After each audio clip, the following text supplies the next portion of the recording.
सत्यार्थ प्रकाश पंचम समुल्लास संन्यास आश्रम विधि का हम स्वाध्याय कर रहे हैं।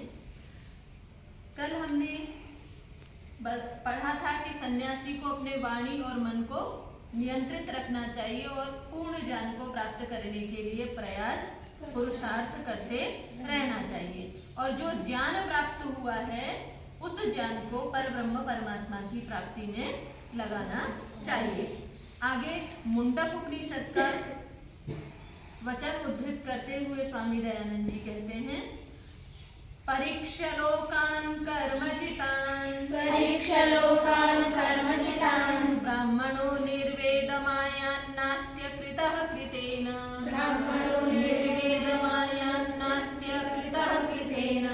तद्विज्ञानार्थं स गुरुमेवाभिगच्छेत् समित्पाणिः श्रोत्रियं ब्रह्मनिष्ठम्। जहाँ से ये वचन उद्धृत किया है मुंडक उपनिषद से, वहाँ प्रकरण चल रहा है उत्तरायण और दक्षिणायन का। तो ये जो कंडिका है ये उत्तरायण के प्रसंग से उद्धृत की गई है। उत्तरायण यानी ज्ञान, उत्तरायण यानी प्रकाश, ज्ञान का मार्ग, प्रकाश का मार्ग, उन्नति का मार्ग जो है वो उत्तरायण है। इससे पहले एक वचन है, वहां पर कहा है कि जो विरक्त हो चुका है, वैरागी हो चुका है, वो क्या करे, तप और श्रद्धा का आश्रय ले और जंगल में जाकर के निवास करे। उससे आगे ये कंडिका है, यहाँ पर कहा है परीक्ष लोकान् कर्मचितान् ब्राह्मणो निर्वेदमायान् नास्ति कृतः कृतेन।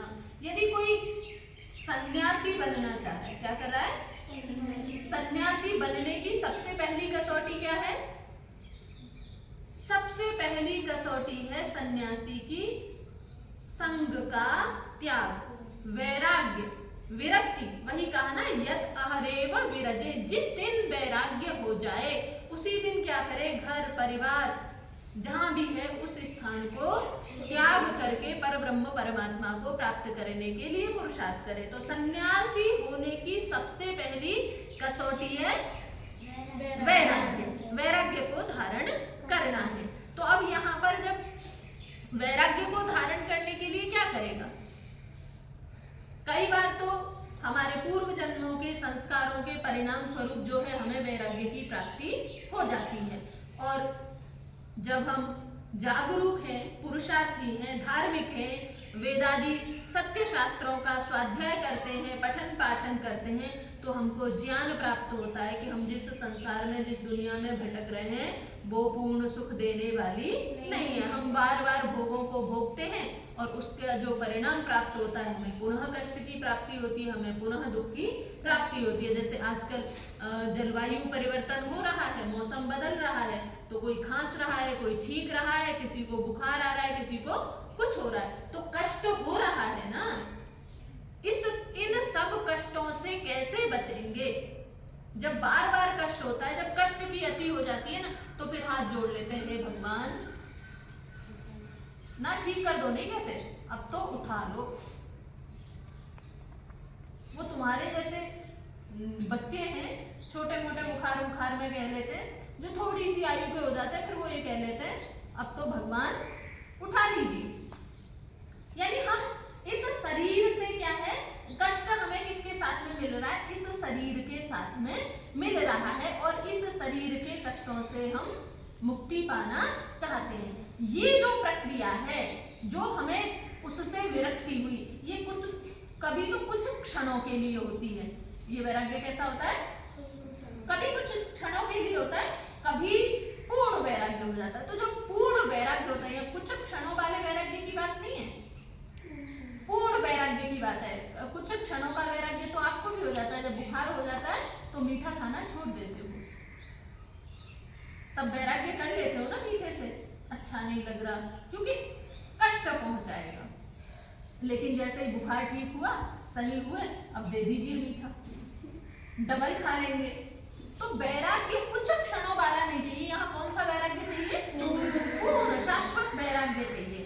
तो वो कैसे होगा, उसके लिए ये क्या कह रहे हैं, परीक्ष लोकान् कर्मचितान्, जो ये हमें जो संसार मिला है, ये संसार जो बना हुआ है, ये कैसे बना हुआ है? कर्मों के चयन से बना हुआ है। कैसे बना हुआ है? कर्म के चयन से बना हुआ है। या जो हमारे पास में विषय भोग हैं, वो सब हमने क्या किए हैं? इकट्ठे किए हैं। आपके पास में भी बहुत सारी वस्तुएं होंगी। जब आप घर जाते हैं या आपकी आचार्य जी घर जाती हैं, तो फिर आप क्या करते हैं? ये हमारे लिए ये भी ला दीजिएगा, हमारे लिए ये भी ला दीजिएगा। जब आप मेले में जा रहे हैं तो चयन करते जाते हैं। ऐसे ही अभी क्योंकि आप बच्चे हैं, जब हम संसार में जाते हैं, जब हम गृहस्थ आश्रम में जाते हैं, तो हम वहाँ क्या करते हैं? विविध प्रकार की वस्तुओं का संग्रह करते हैं। हम वॉशिंग मशीन लेते हैं, हम कार लेते हैं, हम जितने भी हमारे जीवन को क्या है, जो भी साधन हमारे जीवन को क्या बना सकते हैं? सरल बनाते हैं, सुखमय बनाते हैं। हम उन सब कर्मों का संचय करते हैं, विषय भोगों का संचय करते हैं। किसके लिए?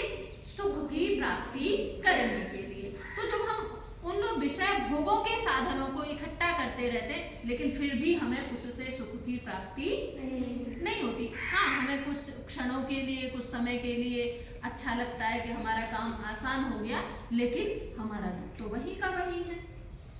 तो उससे क्या होता है? ब्राह्मणों निर्वेद मायान। जो ब्राह्मण है, ब्राह्मण मतलब ब्राह्मण क्षत्रिय वैश्य वाला ब्राह्मण, या कौन सा ब्राह्मण? ब्राह्मण यानी जिसको ब्रह्म प्राप्ति की इच्छा है। ब्राह्मण यानी जो वेद विद्या को पठन पाठन में लगा हुआ है, वो सभी ब्राह्मण हैं। जो भी ईश्वर को पाना चाहता है, वो सब क्या है? ब्राह्मण है। तो इधर ब्राह्मण क्या करे? निर्वेद मायान, निर्वेद को प्राप्त हो जाता है। निर्वेद यानी विरक्ति हो जाती है, उसको वैराग्य हो जाता है। क्यों हो जाता है? एक विशेष वाक्य है, इसको ध्यान दीजिएगा। नास्ति अकृतः कृतेन। कौन? जो परब्रह्म परमात्मा है, वो कैसा है? अकृत है। ईश्वर को किसी ने बनाया? नहीं। ईश्वर बनाया जाता है? नहीं। ये संसार ईश्वर ने बनाया है। इस संसार के जितने भी विषय भोग, जिन भी साधनों से हमें प्राप्त हो रहे हैं, और जो मनुष्य इसको बनाने वाला है, उसको भी सामर्थ्य शक्ति किसने प्रदान की है? ईश्वर ने प्रदान की है। तो ईश्वर कैसा है? अकृत है। अकृत है यानी उसको किसी के द्वारा बनाया नहीं गया है। और हम ईश्वर को किससे पाना चाह रहे हैं? जो कृत है, जो बना हुआ है। क्या? संसार के साधन। किनसे पाना चाह रहे हैं हम ईश्वर को? संसार के साधनों से, कर्मों से जो है हम ईश्वर को पाना चाह रहे हैं। तो क्या वो मिलेगा? नहीं मिलेगा। इसीलिए कहा नास्ति अकृतः कृतेन। वो अकृत पर ब्रह्म परमात्मा जो कृत कर्म है, उनसे प्राप्त होने वाला नहीं है। इसको हम दूसरी तरह से देखें तो दो प्रकार के कर्म बताए जाते हैं बेटा। एक सकाम कर्म और दूसरा निष्काम कर्म। तो यहाँ जो कथन है वो किसकी ओर है? सकाम कर्मों की ओर है। जब हम सकाम कर्म करते हैं, कामना युक्त होकर के कर्म करते हैं, किसी विशेष इच्छा के साथ में कर्म करते हैं, तो वो अकृत, जो निष्काम है, कामना रहित है, ऐसे ईश्वर, ऐसे परब्रह्म परमात्मा को प्राप्त नहीं करा पाएगा। या करा देगा? नहीं करा पाएगा। तो इसके लिए करना क्या है? कल भी मैं आपको बता रही थी ना, भ्रमण में हम एक श्लोक बोल रहे थे, कर्मण्येवाधिकारस्ते, है ना, निष्काम कर्म करो। इसी को बोलते हैं ईश्वर प्रणिधान। निष्काम कर्म को ही क्या बोलते हैं? ईश्वर प्रणिधान। जब ईश्वर प्राप्ति का जो माध्यम बताया है योग दर्शन में, वहां पर ईश्वर प्रणिधान का ईश्वर प्राप्ति में महत्वपूर्ण योगदान है। एक तो अष्टांग योग बताया है, एक तप बताया है, एक स्वाध्याय बताया है। तपः स्वाध्याय ईश्वर प्रणिधानानि क्रिया योग। तप, स्वाध्याय, ईश्वर प्रणिधान, इनका नाम क्रिया योग है। यानी इनके माध्यम से भी ईश्वर की प्राप्ति होती है। यानी हम जो भी कर्म कर रहे हैं वो ईश्वर की अनुभूति के साथ में करें, ईश्वर की उपस्थिति के साथ में करें। उन कर्मों का फल ईश्वर को समर्पित समर्पित करते हुए करें, उन कर्मों के फलों में हम लिप्त ना हो। कर्म कर दिए। जैसे आपकी गुरुकुल में पर्याय होती है सफाई आदि की, या कोई आया है उसको भोजन कराना है, या और भी अन्य कोई जो भी व्यवस्था संबंधी कार्य होते हैं, क्या आपको उसकी टेंशन रहती है? आपको जितना बोला था आप उतना करके आ गए, अतिथि संतुष्ट हुआ नहीं हुआ, क्या हुआ कैसे हुआ, कोई होता है नहीं। आप अपने काम, जहां तक आपका काम था खत्म। यही भावना हमारे संपूर्ण जीवन में बनी रहे तो क्या होता है? वो निष्काम कर्म होता है। उसी को बोलते हैं हम ईश्वर प्रणिधान। प्रत्येक क्षण हमें ईश्वर की अनुभूति होनी चाहिए। यदि हम शाश्वत सुख चाहते हैं, अपने आप को दिव्य आत्मा बनाना चाहते हैं, कैसा बनाना चाहते हैं? दिव्य आत्मा बनाना चाहते हैं, दुनिया में सबसे अलग दिखना चाहते हैं, कुछ अलग करना चाहते हैं, तो हमें क्या करना पड़ेगा? ईश्वर प्रणिधान करना पड़ेगा। जब भी कोई बड़ा बनना चाहता है तो वो क्या करता है? बड़े लोगों के पास में जाता है ना, बड़े लोगों की सपोर्ट लेता है। कोई राजनीति में खड़ा होता है तो जो उत्तर प्रदेश की राजनीति में होगा तो उत्तर प्रदेश का जो अध्यक्ष है उससे भी काम नहीं चलेगा तो वो राष्ट्रीय लेवल के अध्यक्ष के पास में जाएगा। यानी बड़े व्यक्ति का जब कमर पर हाथ हो जाता है, सपोर्ट हो जाता है, तो क्या हो जाता है? वो भी बड़ा बन जाता है, यानी जिस स्थान पर था उस स्थान से ऊंचा उठ जाता है। और इस दुनिया में तो आपने सत्याप्रकाश का पहला समोल्लास पढ़ा है, सबसे बड़ा कौन? ईश्वर। सबसे बड़ा ईश्वर, उससे बड़ा कोई है ही नहीं। उससे बड़ा ज्ञान विज्ञान किसी के पास में नहीं है, उससे ज्यादा शक्ति सामर्थ्य किसी के पास में नहीं है, सारी कंट्रोल पावर उसी के पास में है। तो हमें चाहिए, तो हमें क्या करना पड़ेगा? ईश्वर के पास में जाना पड़ेगा, बड़ा बनना है ना। तो क्या कहा? दिव्यात्मा, पवित्रात्मा, पुण्यात्मा, सुख की प्राप्ति करनी है, अनंत आनंद में रहना है, तो ईश्वर के पास जाना होगा। इसीलिए यहाँ पर कहा आगे कि जब ईश्वर की प्राप्ति की हमें इच्छा है, हम ईश्वर को प्राप्त करना चाहते हैं, तद विज्ञानार्थम, उसको विज्ञान करने के लिए, यानी विशेष रूप से जानने के लिए, सामान्य रूप से नहीं। अभी आप सभी सामान्य रूप से ईश्वर को जानते हैं, ईश्वर के क्या कर्म है, ईश्वर क्या करता है, ये सभी जानते हैं। क्या हमने विशेष रूप से ईश्वर को अनुभव किया? नहीं किया ना। वो जो विशेष ज्ञान है उसके लिए हम क्या करें? कहाँ जाएं? गुरु एव अभिगच्छेत्, गुरु की शरण में जाएं, गुरु को प्राप्त करें जो उस विषय का विशेषज्ञ है। जब भी हम अपने जीवन में कभी भी संशय में आते हैं तो कहाँ जाते हैं? अपने बड़ों के पास में जाते हैं, अपने गुरुजनों के पास में जाते हैं, तो वो हमारी शंका का, हमारी समस्या का समाधान कर देते हैं। तो यहाँ पर भी कहा उस ईश्वर को, उस पर ब्रह्म परमात्मा को जानने के लिए अकृत है ना, क्योंकि वो कर्मों से तो प्राप्त हो ही नहीं सकता। अभी तक हमने दुनिया में कर्मों का संचय किया था, अब कर्मों से तो ईश्वर मिला नहीं, तो अब जिस साधन से, जिस माध्यम से ईश्वर की प्राप्ति हो सकती है, उस साधन को जानने के लिए हमें गुरुओं के पास में जाना है। अब गुरु के पास में जाने के लिए क्या है? एक विशेष शर्त है, और वो शर्त क्या है? समित पाणिहि श्रोत्रियम ब्रह्मनिष्ठम। एक तो जो गुरु होना चाहिए, वो गुरु की भी विशेषता बताइए कि गुरु ऐसे ही नहीं हो। आजकल बहुत सारे विविध प्रकार के गुरु जो है दुनिया में, बहुत गुरु हैं, और रोज कोई ना कोई मार्केट में नया नया गुरु लॉन्च होता रहता है। कुछ साल में नए गुरु, नए भगवान लॉन्च होते रहते हैं। तो ये कह रहे हैं कि वो गुरु कैसा होना चाहिए? श्रोत्रियम ब्रह्मनिष्ठम होना चाहिए। श्रोत्रिय वो जिसने वेदादि संपूर्ण शास्त्रों को पूर्ण रूप से पढ़ा है। केवल वेदों को पढ़ने से काम नहीं चलेगा, वेदों को पढ़ने के साथ में क्या है?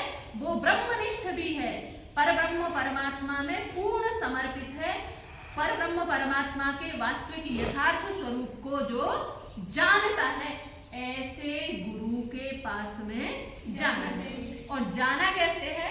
समित पाणी ही, पाणी बोलते हैं हाथ को, पाणी किसको बोलते हैं? हाथ को। और समित, समिधा, हाथ में कैसी हो? समिधा हो। आप भी जब किसी के घर जाते हैं या आपके घर कोई आता होगा तो वो या तो मिठाई लेके आते हैं या फल लेके आते हैं, कोई ना कोई उपहार लेकर के आते हैं, है ना। उससे प्रीति बढ़ती है, उससे प्रेम बढ़ता है। तो जब हम गुरु के पास में जा रहे हैं तो गुरु के पास में क्या लेकर के जाएं? समिधा ही क्यों, गुरु के पास में हम फल भी तो ले जा सकते थे, गुरु जी के लिए हम वस्त्र भी ले जा सकते थे, गुरु जी के लिए हम गाय भी ले जा सकते थे, अन्य कुछ भी ले जा सकते थे, समिधा ही क्यों? हाँ, कृष्णा जी सही जा रही हैं, समिधा ही क्यों? क्योंकि समिधा क्या है? अग्नि का प्रतीक है। गुरु जो है वो अग्नि का प्रतीक है, और उस गुरु रूपी अग्नि के संपर्क में जब शुष्क समिधा आती है तो वो क्या हो जाती है? प्रज्वलित हो जाती है, प्रकाशित हो जाती है। यानी अग्नि के संपर्क में जो जाएगा वो स्वयं भी प्रकाशित हो जाएगा।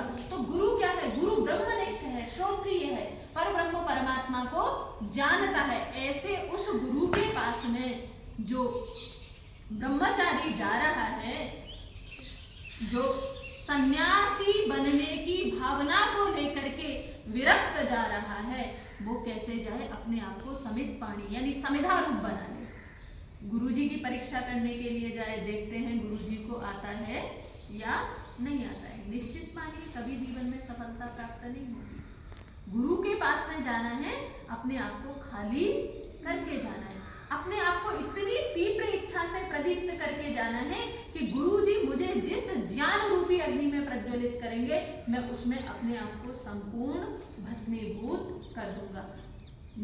आप एक बात बताइए, आप प्रतिदिन इस यज्ञ में समिधाएं लगाते हैं, समिधा चयन करते हैं ना, उस समिधा को हम यहाँ ना रखें, यहीं से प्रज्वलित करें, हो जाएगी? जब तक समिधा अग्नि में नहीं जाती और अग्नि में जाकर के पूर्ण उसी अग्नि के रक्त स्वरूप वाली नहीं हो जाती, तब तक प्रकाश नहीं करती। प्रकाशित होना है तो अपने आप को क्या करना पड़ेगा? जलाना पड़ेगा, अपने आप को मारना पड़ेगा। तो आज कौन कौन अपने आप को मारेगा? हाँ? कौन कौन मारने के लिए तैयार है? आपने तो मृत्यु की बात कर दी। हाँ? ये मारेगी। हाँ, क्या करेगी मरने के लिए? हाँ, मारने का मतलब जो है यहाँ पर गला नहीं घोटना है, फांसी नहीं लगानी है। मृत्यु का मतलब क्या है? जो भी हमारे अंदर विषय वासना है, जो भी हमारे अंदर राग द्वेष है, काम क्रोध है, लोभ मोह है, उन अपने समस्त विकारों को क्या करना है? मारना है। जब वो मर जाते हैं, पूर्ण रूप से अपने आप को गुरु को, परब्रह्म परमात्मा को, अग्नि को, प्रकाश को समर्पित कर देना। फिर देखो हमारा जीवन कैसे चमकता है, कैसे प्रकाशित होता है। यही मैं आपको बार बार कहती हूँ। आप सभी पढ़ रहे हैं ना, आप सभी ब्रह्मचारिणियां हैं, वेद विद्या को पढ़ना चाहती हैं, अपने जीवन में कुछ उन्नत कर्म करना चाहती हैं, तो आपको इस समय अपने आप को पूरी तरीके से किसको सौंप देना चाहिए? अपने गुरुजनों को सौंप देना चाहिए। वो जैसा कह रहे हैं, जो कह रहे हैं, जिस समय कह रहे हैं, उसको आप करते चले जाइए। निश्चित मानिए आपका जीवन भी इस अग्नि की तरह क्या होगा? प्रकाशमान होगा। आप स्वयं भी प्रकाशित होंगे और अन्यों को भी प्रकाशित करने का सामर्थ्य रखेंगे। तो अपने आप को तपस्या की भट्टी में हम तपाएं। आज का जो हमारा सत्यार्थ प्रकाश का स्वाध्याय है, आज इतना ही रखते हैं।